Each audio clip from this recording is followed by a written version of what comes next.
Turdimovdan boshqa bironta viloyat hokimi buni uddasidan chiqmagan. Iqtisodiy barqarorlik uchun eng muhim masala inflyatsiya, yana bir marta inflyatsiya deb bekorga aytganim yo'q.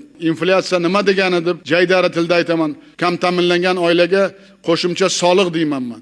Qo'chqorov, Eshmetov viloyat hokimlariga bozorda tovar va xizmatlar taklifini ko'paytirib, inflyatsiyani jilovlash bo'yicha topshiriq berganman. Viloyat hokimlari yanvar-iyunda inflyatsiyani 3% dan oshirmaslikka va'da bergan edi. Lekin Turdimovdan boshqa bironta viloyat hokimi buni uddasidan chiqmagan.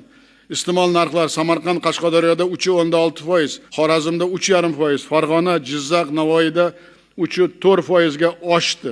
Mana hokimlar sizlarda yozgan xatlaring. Sizlar yozishdan oldin tahlil qilsalaring bo'lmaydimi? O'rnak bo'lsalaring bo'lmaydimi viloyat hokimlari? Agar bu inflyatsiyani bunday jilovlamasak, ertaga bozor nima bo'ladi? Odamlar oyligi qayoqqa ketadi? Odamlar qachon rozi bo'ladi bizdan?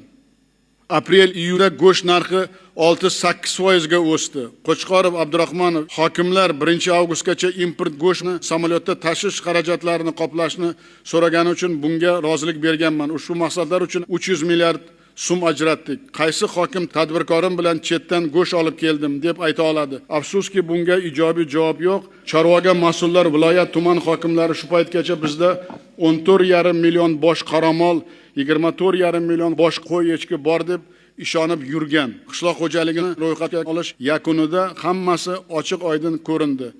Qaramol soni 2,5 million boshga, qo'y va echki 1,5 million boshga kam chiqdi. Endi savol: qaysi viloyat, tuman hokimi bu raqamlarni qo'liga olib o'rgandi? O'rnini qachon, qayerdan to'ldirishni hisob-kitob qildi? Birgina misol: Qashqadaryoda qaramonlar soni 171 ming boshga, qo'y va echki 288 ming boshga kam. Bu bitta viloyat hisobidan bozorga 50 ming tonna go'sht, 120 million litr sut chiqmaydi degani. Narqulov Ochilov Nodir, Markaziy bank raisi, Bo'tayev hokimlarga topshiriq: 1-avgustgacha go'sht balansini viloyat kesimida to'liq qayta ko'rib chiqsin. Qachon qaysi davlatdan qancha go'sht olib kelish bo'yicha kalendar qilib, tadbirkorlar bilan amaliy ishga kirishsin. Buning uchun go'shtni samolyotda olib kelish bo'yicha imtiyoz yil yakunigacha uzaytirib beriladi.